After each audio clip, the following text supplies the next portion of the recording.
Hello everybody, welcome back to Tabletop 100, the series dedicated to teaching you the ways of tabletop RPGs and all the strange rules and errata that comes with them. At this point, we've basically discussed all the different options that you have at character creation without getting into things like classes and spells.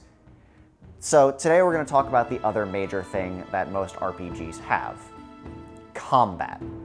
Now, while this is a role-playing game and a lot of the fun comes in creating the characters and acting out various scenes with the friends that you make along the way, a lot of the abilities you get are very much tied to combat. So a lot of DMs will throw things at you that will let you use those abilities and show off the weird and wonderful skills that you have.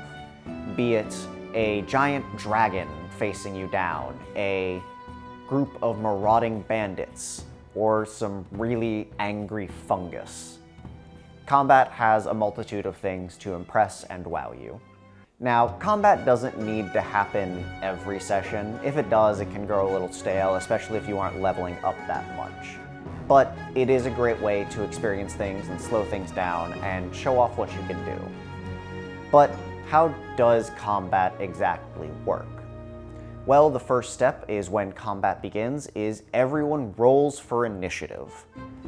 An initiative roll is a d20 roll plus your dexterity modifier in Dungeons & Dragons, generally speaking.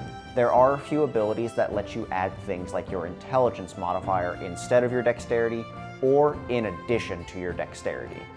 It varies from class to class, but there are a couple of options you can choose from. If there is ever a tie for initiative, let's say two people roll a 17, then the person with the higher dexterity goes first. The higher dexterity score specifically, so if you have a 16 and a 17, that's both a +3, but the 17 is technically higher, so the 17 would go first. On your turn, there are 3 types of actions you can perform. The first is movement, which is exactly as it sounds. Every race has a certain amount of movement that they have naturally. Most of them, it is 30 feet. Halflings and dwarves are 25, a wood elf gets 35, as well as some classes that will let you add 10, 15, upwards of 30 once you reach the highest levels to your movement speed.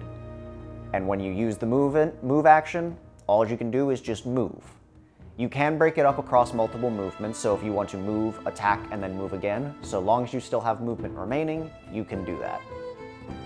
The next is your main action. Now, the main action is where there are a lot of things you can do. Most classes will either attack or use a spell at this point.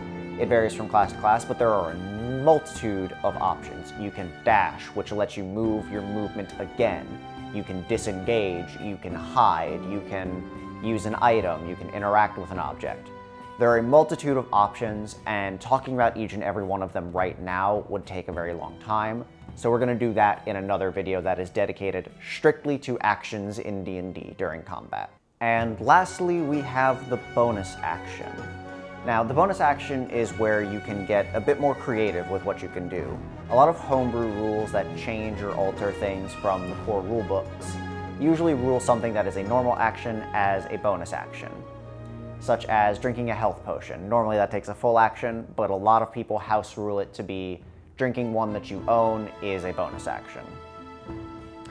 Another thing is that if you cast a spell that has a casting time of 1 bonus action, and it is a spell of 1st level or higher, you cannot cast another spell of 1st level or higher using that main action. You can cast a cantrip, but you cannot cast a 1st level or higher spell.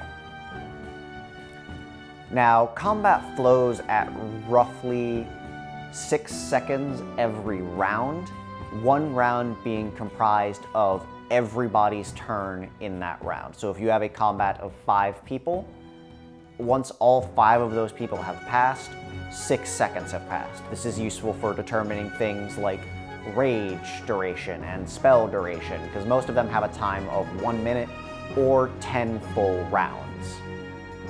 How and when combat ends is entirely determined by the encounter design. Some people will fight to the death to defend their territory. Others will go away once you clear out about half of their HP or once the main commander is dead. This is entirely up to the DM, but the way combat flows can vary from encounter to encounter, and that is important to keep track of. But that is everything for today's lesson. If you would like to see me talk about tabletop games live, I stream and play various video games based off tabletop games at twitch.tv/5stringstudio. You can catch me at 8 p.m. Eastern Standard Time every Wednesday. Other than that, stay tuned. There's a couple things coming in the near future. Hit the subscribe button, do the like, do the comments, you know, all the normal stuff if you want to. I'm not going to force you. But until then, happy gaming.